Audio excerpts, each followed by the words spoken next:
as far as like education, I grew up on the west side of Chicago. I went to a school called Crown Community Academy. Crown Community Academy, the neighborhood that it's in, is 98% impoverished. So the kids, some of the kids who go to the school only go to school for lunch, right? To the point where one of the programs in the school was to offer not just 2 meals a day, but 3 meals a day, right? So they got a full course of what have you, and education was just kind of like, you know, the real issue was going on. So there's cracks in the system. There's been cracks in the system. There's always been disparity in education amongst whites and blacks and Latinos, right?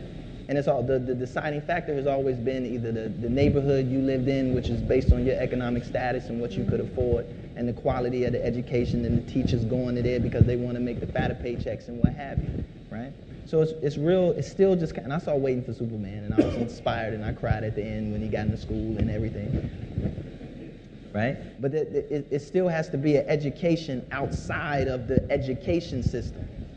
Right? We put so much faith in like somebody else to teach us or somebody else to teach our kids when it's like, yo, there's so much out there. There's so many libraries, right, where the books are free, right? And there's no tuition, you know, where you can go and take your child, you know, or take a group of children and read to them.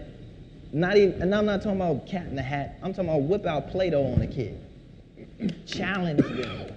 You know, they bring you your A's and C's and the 1, 2, 3s when they come home, right? You should be teaching your son or daughter your son or daughter algebra, or challenging them with trigonometry, because I bet you it's some 10-year-old kid in Japan, right, who's killing them right now, right? But it's all on us, right? It's all on. We have to understand that education isn't just in a school. Right? Education is an entire, a lifelong process which everybody is involved in and everybody's a teacher. You see a kid on the train, hit him with a question real quick, like, yo, my man, who invented macaroni? You know what I'm saying? Yeah. Like we have to challenge our youth. We have to challenge ourselves, because some of us ain't as smart as we think we are either.